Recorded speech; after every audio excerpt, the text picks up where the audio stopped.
Yeah, so we downsized their office and now we're entirely remote. Oh, Because just we're carrying on in terms of productivity, I guess, all working mhm. from home. And is everyone scattered everywhere? Everyone's like in the same They're area? more scattered now. Hmm. People are kind of taking the opportunity to move further away from London. Or we've had people join from parts of the world that we wouldn't have otherwise had. Like we had members of the fish team who are like in India, for example, Well, which is usually they would obviously have to. It's a big hassle on the studio to have somebody transfer countries and all the visa stuff. hmm. Even worse now with with the whole Brexit situation. Oh So yeah, I bet.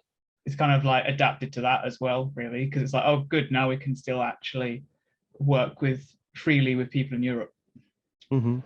which is always a big source of like talent for video games, at least in the UK. Yeah, well, it's cool because I can talk to people like you that are across the world.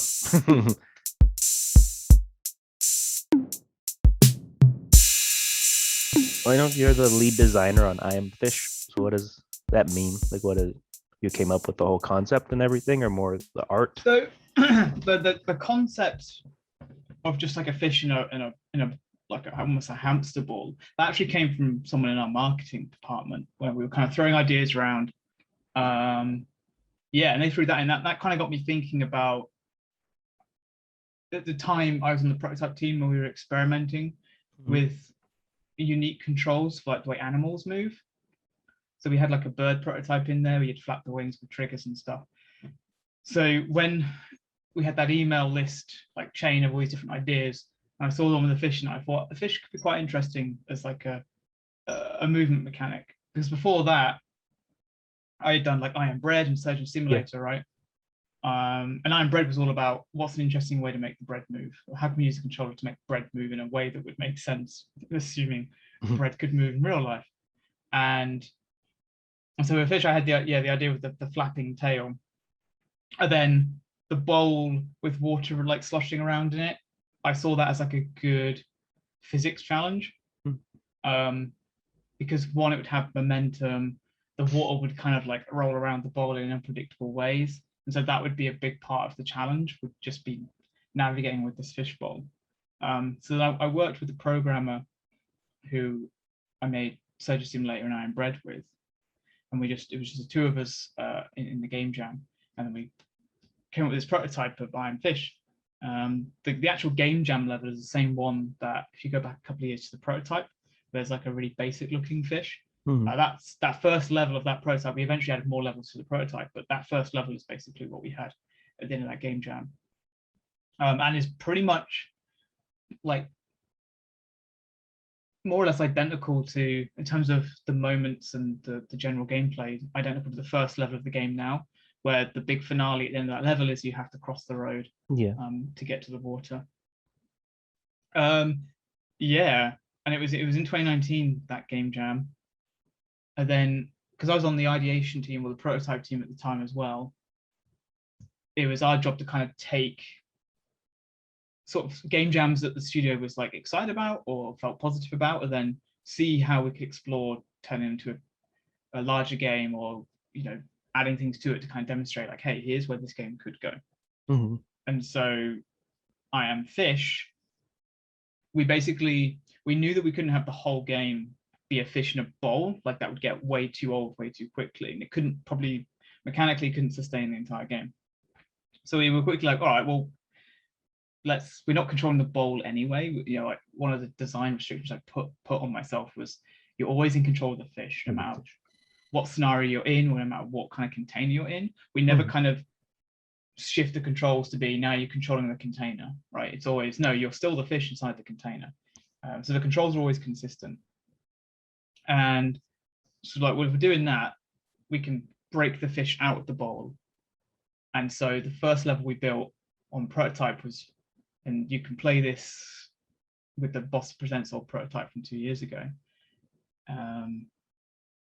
If you want to play that exact version, the level 2 in the full game is pretty much, again, challenge for challenge, is exactly like it was in the prototype, Mhm. purely because that was the level that basically got the game greenlit, because we go through the 3 kind of stages that we want to kind of establish for every level. So you start in the bowl, and it was our way of being like, okay, I'm in the bowl again. But then very early on in the level, we smash you out of it when you bounce off the trampoline and you land in the pond. Mhm. And it's that moment where you go, is that the level done? And you're like, oh wait, I can still swim around. Yeah, And so that's super cool. there's that revelation of, oh, okay, so I'm not always going to be in the bowl. Okay. And then we take you to an entirely different environment. So why we dump you in the sewers? Because we wanted that really big contrast of like, oh, okay, so this game is going to go places then, because this is a completely different environment than the towns and the houses that I've been in so far.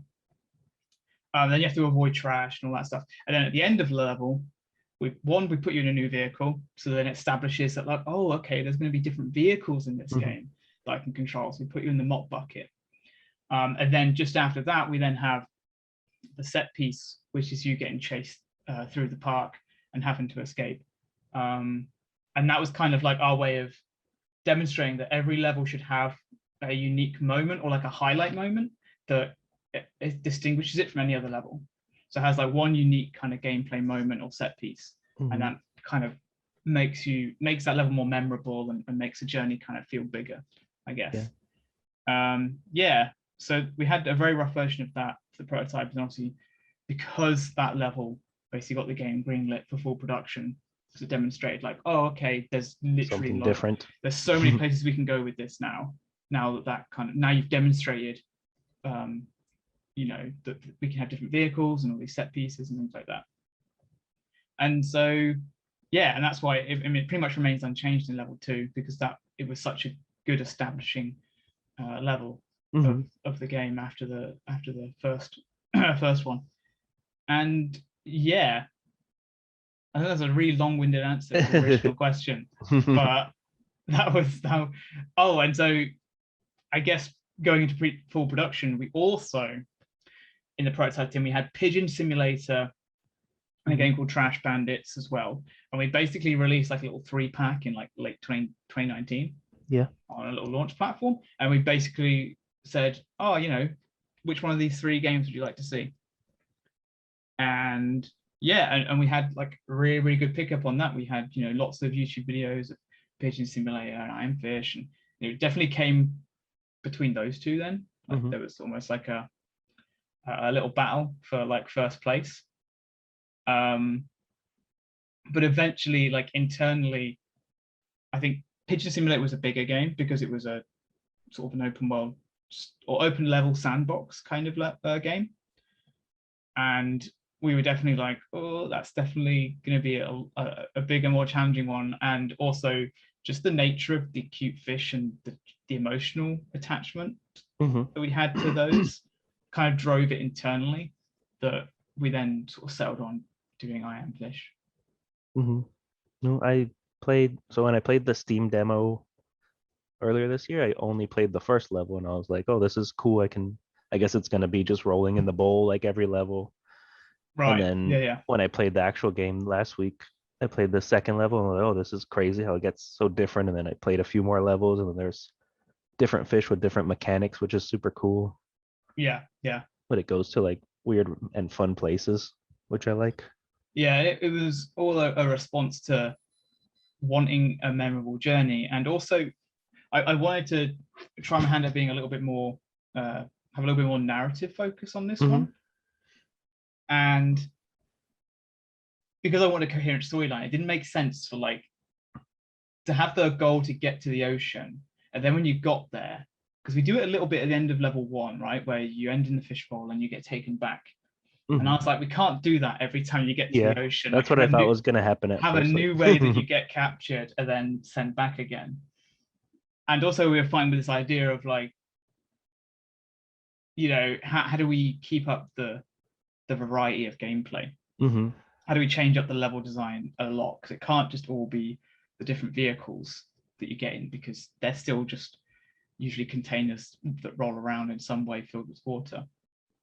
And so that's when we were like, if we added other fish, they could have a unique ability that would completely change up their gameplay, change up the level design, just change what we can do from that point of view. And yeah, and it was all a driver to basically make sure we had good varied gameplay and a good motivator for you to like continue playing.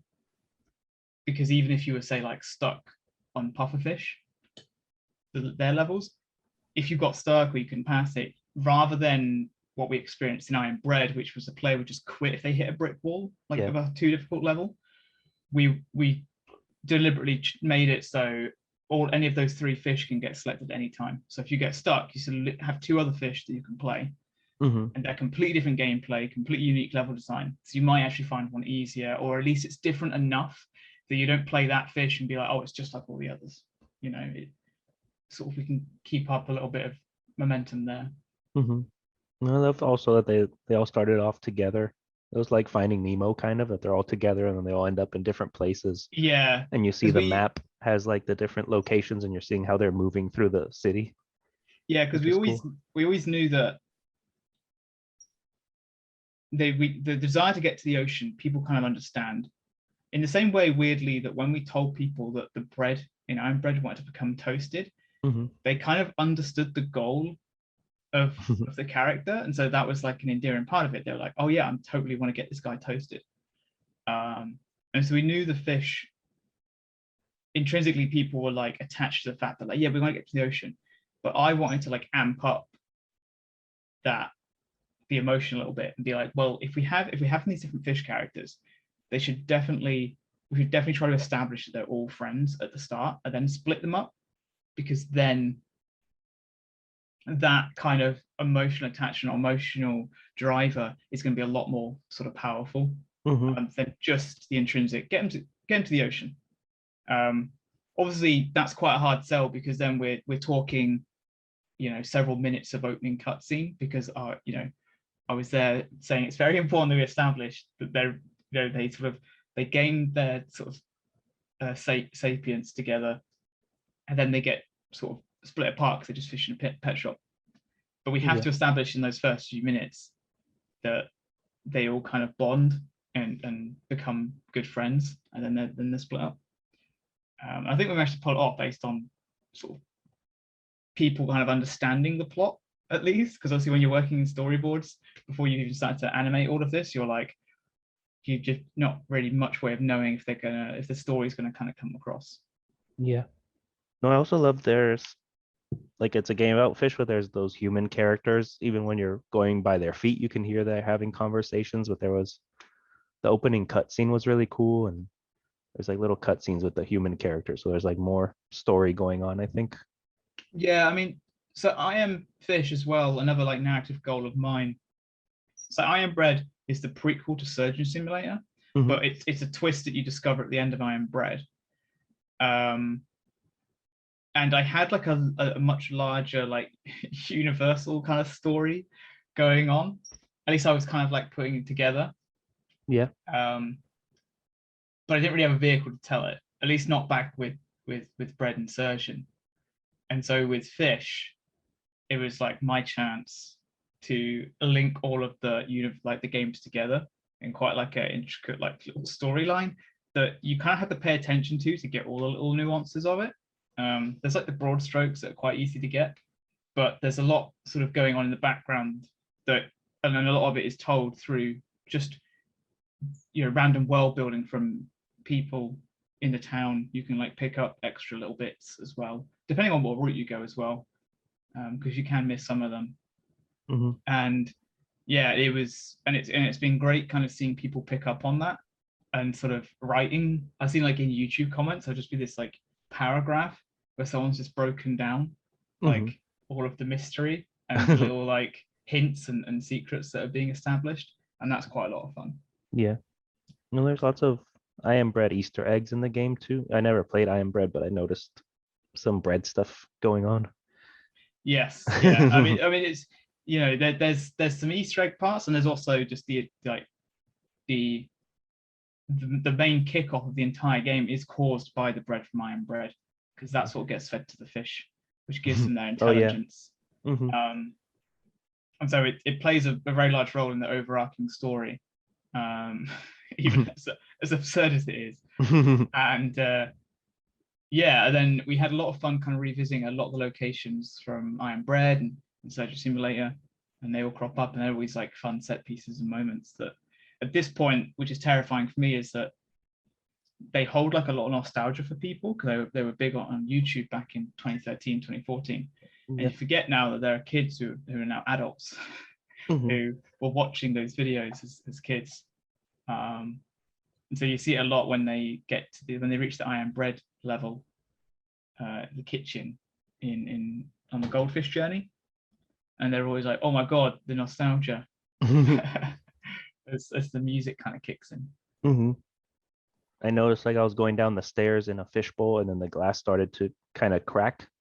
But I don't know if that was like an aesthetic kind of choice, or if that's like your hit points, kind of like you're gonna break the glass if you keep doing this. Like a warning. So it is hit points. If your bowl doesn't smash, like there's we basically just because it's physics based, we just based it on speed, right? And I think in the original game we had it where it's like a dynamic HP loss, but it was really finicky, and it was kind of hard to gauge how much damage you'd taken. So for the full game, I was like, I'm just gonna make it so if you hit something quite hard or you fall quite far, but not enough to smash the bowl, you'll basically take like 1 damage. Yeah. And that's like the first set of cracks. And I think all of the glass vehicles have like 5 like HP. You can only ever lose 1 at a time. So you can't like lose 3 or lose 2. It's only ever 1. You know, like a very short delayed timer on it. And it's just nice when it just happens because it's that, oh, you know, it just adds that little more air of danger. You get worried. Yeah, exactly. You're about to break it. Yeah. But it's quite generous. As I said, you know, most people only really have like the first or two cracks in it. But it just works to make you go, uh-oh, just a reminder that you are a fish inside a fragile glass container. I wanted to ask you some questions about like yourself and gaming also. Yeah, sure. But I guess what's your history with games, and maybe there's some consoles you remember from growing up or game memories and stuff like that? Yeah, I mean, so my first console was Mega Drive, and I was really into Sonic as a kid, Sonic the Hedgehog kid. I never had a Nintendo or anything like that. I didn't get Nintendo until the N64. And then I turned into a Zelda kid. So I don't know whether that comes across in the games I make, but so the ball rolling and the little rails and stuff in Iron Fish, I'm like, that's probably the Sonic influence. Yeah, and then I went to university and studied game design. Okay. When I left school. This was back when there was like barely any courses because this was in 2005, 2006. No, 5. Yeah, I think. So yeah, 2005, going back a bit. And there was only like 2 courses in the entire country. So I went to the closest one to where I grew up, which was in Cornwall, which is southwest England. And yeah, I graduated in 2008. Moved back to Cornwall, realized that I wasn't going to make games if I stayed in Cornwall. So then I moved to London in 2009. And I've been in London since, and I'm now legally game designer at Bossa, so I guess it worked out. But originally, when I first moved to London, I basically did some QA for like Sega. Yeah. I was then did some movie work, random odd jobs, and then 2011. Bossa Studios had just like started, and I knew. So in the year above me at university was Mike Bithell, who made Thomas Was Alone, Volume, and all of those games, and he was Bossa Studios' lead designer at the time. So I just shot him a message and was like, "Hey, I'm in London too. I'm doing QA at Sega. Does Bossa need QA?" And then I just got an interview through that, and then I ended up getting a job originally as QA at Bossa for about a year, and then they made me designer towards the end of 2012, like August 2012. I got made junior designer, And then in January 2013 was when me and 3 other guys made Surgeon Simulator. So it was that kind of that sort of launched into the, you know, in a sort of big way. And yeah, and I was like 6 months a designer, then Surgeon hit. So I've probably got like lofty expectations now. Yeah. And how many people worked on I Am Fish then? So Iron Fish was at its peak was about 35 people. And we made it just over a year, if you include pre-production. We started the whole project in June last year. Once we had the team kind of assembled. Yeah. Then it released just under 2 weeks ago now. Yeah. So, and you grew up in Cornwall? Yeah. So between Devon and Cornwall. I mean, actually, the setting of I Am Fish is that exact region, which is a very, sorry, my housemate was yelling, which is like a very valley, kind of big river. Can't remember what the description of that landscape would be, but so the giant bridge that you see in the game, even though everyone thinks it's San Francisco and it's Golden Gate Bridge, it's not. There's more suspension bridges in the world than the Golden Gate Bridge. So it's very inspired by the Tamar Valley and the Tamar Bridge, which spans the Tamar River between Devon and Cornwall, which is basically where I grew up, because I grew up between Plymouth, which is on one side of the river, and then Saltash, which is on the other side of the river. All right. And I knew, if you've ever been to any of those like Cornish fishing villages, they have, you know, you can have a building like end here, and then the roof of the next building will be below it. Yeah. Because of the crazy slopes to the ocean. And so I knew when we were developing the game that because we were always in, like, water always runs downhill, and if you're in some sort of vehicle, you'll always be rolling downhill. The fish can't jump, they can't climb. So we always knew we'd have to mostly have the levels just descend all the time. Yeah. And so environmentally, it's really handy if every building is below the building before it, because we can come out of a window or a front door and suddenly be on a rooftop, and it makes sense. You have those ramps that you can put, like the wood and different ramps to different buildings. Yeah.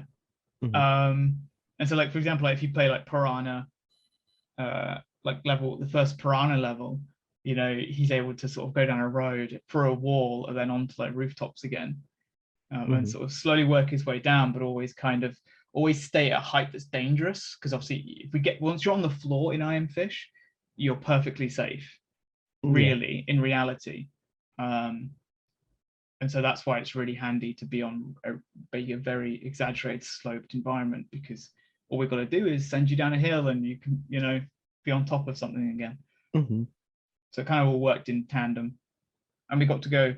I took like the lead artist and programmer, I went to Cornwall back in like July 2019 to get all like the reference photos and sort of get them on board with the setting, I guess. Yeah. So that worked. That's cool to make a game set in your hometown. Yeah, I mean, I always wonder if that desire was kind of driven potentially by the pandemic and not being able to visit home and stuff. Yeah. It's almost being like, hey, I can kind of virtually visit home if I base the game there. It served a number of purposes. It wasn't all just you know, some homesick vanity project. Yeah. And it's a setting that we know, and also, you know, because it's in the same universe as like Barnardshire from I Am Bread and Surgeon Simulator. We've always sort of tapped into just sort of being very familiar with just sort of like basic England. Yeah. And growing up here, and I think has its certain charms. It's a different setting than most games, because usually if a game's set in England, it's more like stereotypical. Whereas we kind of wanted the quiet, like charming bit of England that's also a bit naff, like a bit rubbish. I guess since you went to school, I think you went to school like the same time as me, but you studied game design, and I guess a lot has changed since then. So have you had to keep up more by like with self-teaching, like learning new things as you go since you started working? We're pretty hands-on at Bossa anyway, so I've quite a lot of like knowledge of like Unity now. Yeah. So all of I Am Fish was built in engine. There was no like level design tools, for example, just because I was competent enough at just being able to use the direct kind of scripting stuff and physics kind of things from Unity. So yeah, I mean, when I finished my design course, for example, they didn't teach us programming. Yeah. So I can read code and understand code, but if you told me to just program something from scratch, I wouldn't know where to start. So that's definitely one of the disadvantages I have now. I know like all the new game design courses now, everyone knows how to make games. Yeah. Whereas, yeah, I still I have a lot of sort of broad knowledge in game design and sort of that sort of creative direction. But yeah, you asked me to program, and I'm not going to get anywhere. And then, what do you like to do outside of gaming? I guess. Well, since the pandemic, nothing. Yeah, no, just staying indoors. Pretty much. Yeah, usually I'd like to, go on a holiday around the place. I try to keep up regularly, just like swimming and running and all those things. Yeah, and that's only just being able to start doing again. Now it's all sort of lifting pandemic wise. That's it. God, I'm so horrendously boring. Yeah, maybe now. Now everyone's kind of, at least in my part of the world, we're all sort of getting vaccinated and starting to open up again. So things are kind of feeling a little bit normal. Like we had a sort of a team celebration thing on Friday. Yeah, it's the first time we've all sort of gone out somewhere. We've been in the office for like little meets and stuff. That's the first time we were out in public at a bar and stuff. And that was when I was like, this kind of feels normal almost. Yeah. Apart from the hand sanitizers everywhere. We went to our first concert the other day, but we had our masks on the whole time. But it was an indoor to see Hall & Oates. Oh yeah, yeah. But it still felt weird, but kind of normal at the same time.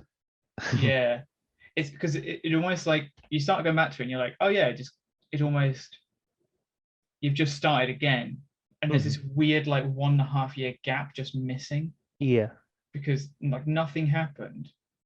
Because I'm always mistaking like Christmas 2019 and Christmas 2020. As far as I'm aware, they're both the same Christmases. Because I'll think that something else happened in one or the other, and I'll be like, oh no, that was 2019, not 2020. Then other times I'll be like, oh, 2020, not 2019, and I'm like, what the hell happened in that gap? I don't remember anymore. It's been a weird year, and then when it started getting back to normal here, it started getting bad again. So yeah, and then 2021 was supposed to be like, we've done it, and it just got worse. So 2020 was very similar. At least the start of 2020 was like mega lockdown here, like even more strict than the year before.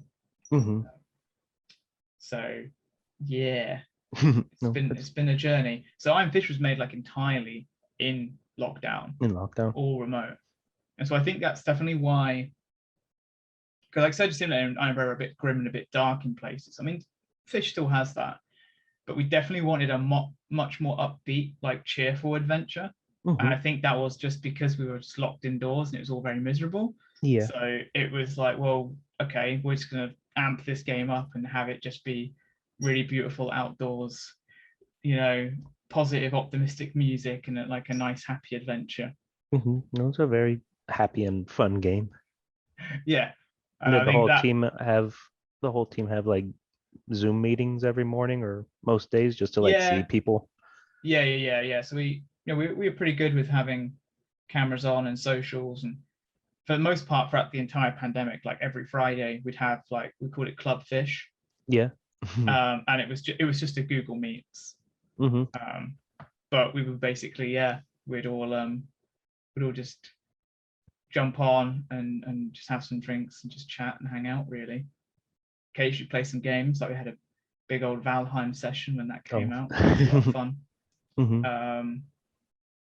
So just, you just find new ways to sort of socialize. Yeah. I'm part of the improv theater here in my town, and then so we used to have a group that every Thursday was like our day to do our show and just do whatever we want, because like the owners weren't there. It was just like the kids taking over kind of thing. We just do whatever we want Thursdays, and And then this happened, and we started doing just like a happy hour kind of meetup. We were like, we're just gonna practice like on Zoom, but we'd end up just drinking and hanging out more.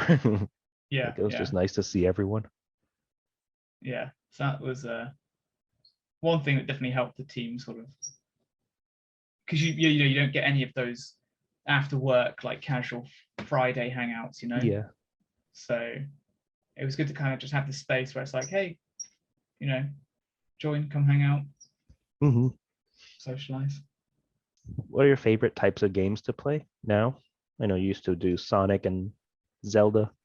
Yeah, I mean, I'm still into like my sort of adventure sort of games. I Hmm. just finished Kana over the weekend, Bridge of Spirits. Oh, I still haven't started Um, that, but I'm playing Deathloop still, which is really cool. yeah, yeah, I never got around to Deathloop, though Hmm.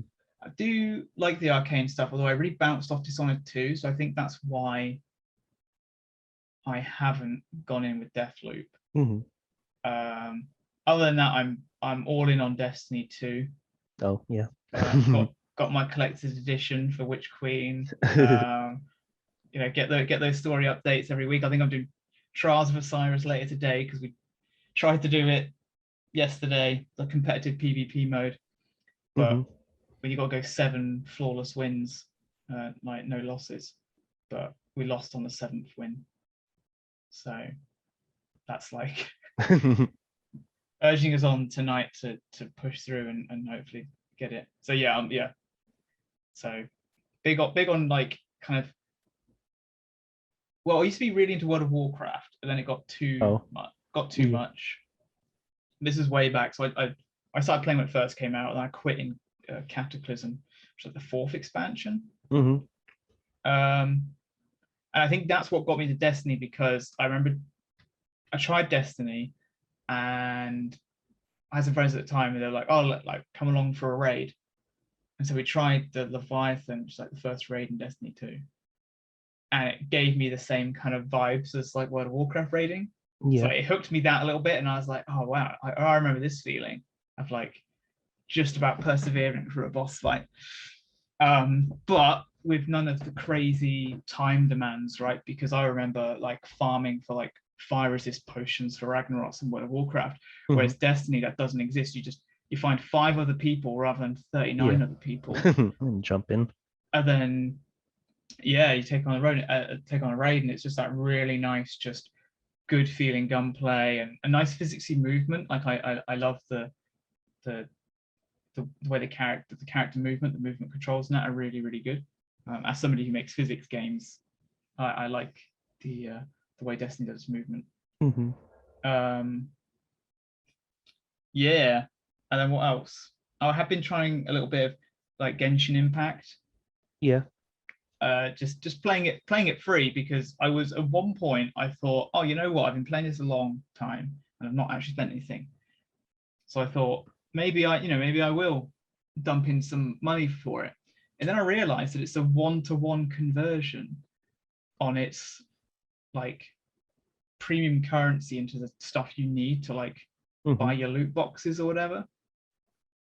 And it means that like every single time you like say like pull the loot reel, it's like £1.50 or like $2. Oh. And I was like, holy shit, that's not worth that's not, I was at the point where I was considering it, and then when it showed you what the conversion was, and it was 1-to-1, and I Hmm. was like, no, that's just insane. It can't be 1-to-1. You know, you're so used to you dump £5 and it Yeah, gets and you get you like a bunch of points, so it feels ex- like a lot more. exactly. But I was like, holy crap. So then I just didn't. Hmm. So, but clearly it's not meant for me. Yeah. So I'm just happy just playing it just to explore and kind of work through the story, because I'm a big fan of Breath of the Wild, Yeah. and this is basically Breath of the Wild, um, essentially, but with like more sort of action combat. Hmm. So those would be my big time, taking up my time at the moment, really. I Yeah. think, yeah. I always loved the feel of Destiny and Destiny. I played Destiny 1 more than Destiny 2 because I had a friend Mhm. that would play and he had a group. So we did a lot of that. And then I got Destiny 2 and I love the feel of it when I play it, but then I never feel like turning it on. But once I'm in there, I like it. That's how it Yeah, always felt. it's definitely it's grown a lot over the last year. They've done a really good job. And they've got like cross-play and stuff now as Yeah. well. But it's still impenetrable to like get started. It's one of the things that stops me from trying to get friends into it. If they're not already aware of what Destiny is, it's really hard to get new people in because they basically join like midway through a story season and they're like, what's going on? Who do I need? What do I care about? Like, what's, who's this character? Who's that character? Especially because there's still legacy content in the game. So you'll play a strike where like Cade 6 is talking to you. But then if you play like a later story mission, they talk about how Cade's dead. And so jumping in as a new player, you're like, where is that in the timeline? Yeah. Did Cade come back, or am I playing an older mission? You know what I mean? And I'm like, I don't know how you begin to sort of get someone up to speed on that. At least in a way that, it's very hard to go, trust me, you've got to just go through this several hours of story catch up and understand. And it's like, what do you mean you don't care yet? What? Don't leave, When you're making a game like I Am Fish, are you trying to play games kind of like it, like other puzzle games for inspiration, or you're just when you're like on your free time just playing totally different stuff to like not think about it? A bit of both. I'm trying to think, did I play anything? I do remember I played Astro's Playroom after the bulk of work on I Am Fish had been done, and there's like a ball rolling section there. Oh yeah. And I was like, oh, they've got some clever ideas here. But at the same time, they've got quite abstract ideas because it's in a weird floaty digital world. They can bounce the ball around and have fun things happen. Whereas the one thing I like to limit myself with is the game takes place in a seemingly normal world. So I don't want anything that doesn't make sense to happen in a way. Like, even though there's absurd scenarios, they are kind of loosely logically connected. But it does prevent me from, again, trying to make a 3D platform where the main character can't jump is very challenging to get to move the player around and stuff like that. But it's a good restrictive kind of creative force, if you know what I mean. You have to think outside the box a lot when you're like, how the hell do I get the fish from here to here? In a way that kind of logically makes sense. We had a few set pieces in the game that got dropped like last minute because of those issues, because of the connections we were trying to make were complex enough that it ended up just being very messy. And we were like, it's going to take a long time to polish this and get it looking playing right. And we don't have the time. So we just had to ditch entire set pieces, unfortunately. But no one ever knows. As far as they're aware, there's no missing set pieces. Yeah, that's true. but we know where they are. And do you have something that you're working on next, or are you going to keep working on the pigeon game or another I Am something bread or something game? No, so we're just doing some patches now, just fixing up some of the more pressing kind of issues and stuff that's sort of grievances that are causing players. But then we know we've got to find the next game. So we have some game jams coming up, and we have a lot of like big broad discussion meetings about what our next game should be, why and how and all that stuff. So it's a very very sort of open time at Bossa right now, because we just had Surgery Simulator 2 released like 3 weeks ago. At least on Steam. It was finished last year, but then it was on Epic, and then we had a year of development, then released on Xbox and Steam 3 weeks ago, and then Fish was like a week ago. So we're basically now at a point where we're like, boom, what do we make now? We've got like sort of more or less like 2 teams kind of coming off production, and we need to find something to make, something to get excited about. And I Am Fish is on Steam and Xbox right now. So Xbox Game Pass, Windows Store, Microsoft Store, and Steam. So it's lots, a few places, and obviously, who knows about ports in the future? But that's currently what we're sort of discussing and looking at. Well, that's what I have for you. I'm sorry my camera went on the fritz again. It's all right. There was It Mickey happened. Mouse on a t-shirt I could look at. But thanks so much for your time. That's all right. and I'm excited to keep playing I Am Fish and try out the other because I think I tried the fish that grabs stuff with his mouth. Yeah, piranha. Yeah, Yeah. the piranha and the normal fish. I haven't tried the puffer fish or any of the others yet. Yeah. It does gets pretty crazy in the Hmm. later, especially the specific fish journeys. The goldfish was very, very tame in comparison. Hmm. No, it's a really cool and clever game. Like Yeah. it's much more complex than I thought it would be just from playing the first level, the first day when I tried the demo. Yeah, that's the thing. Hmm. I mean, we wanted that feeling of escalation, Hmm. because we wanted the adventure to feel bigger than it is, because we are just playing these little fish. And we knew that if we have like the levels kind of progressively get crazier and bigger and more wild, then at the end of it, we hope the players kind of feel like they've just been on this big epic adventure. Yeah. Because at the end of the first level, I made it to the water, and then they scoop you out, right? Is what happens. Yeah. And I thought, I'm like, oh, that's gonna be funny if that's like, it'll be a funny joke if that's the end of each level you make it, and then someone scoops you out and you're in a different house, but then the whole thing like changed, which was so cool. Yeah. I think the because that was an original like originally we was like, can we do that? But then Hmm. I thought it works as a running joke, but at the Yeah. same time, one, you're going to start losing empathy for the fish because you'll be like, you bloody idiot, stop getting Yeah. yourself caught. And also, there's like, because you never get the payoff of getting to the ocean, if we keep delaying that payoff, it's just going to feel annoying.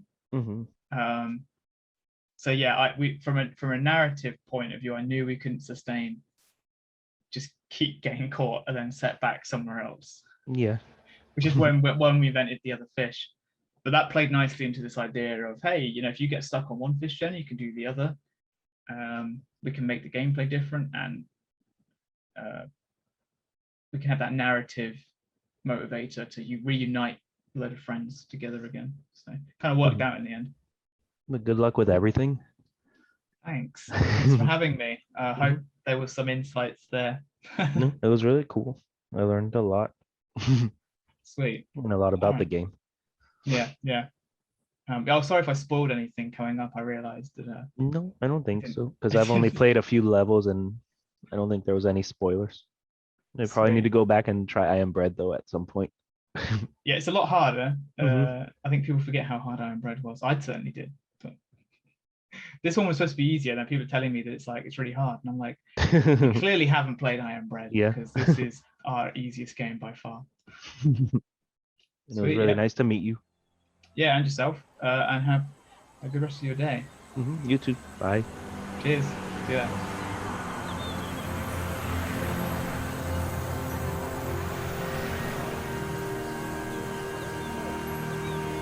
Oh, no!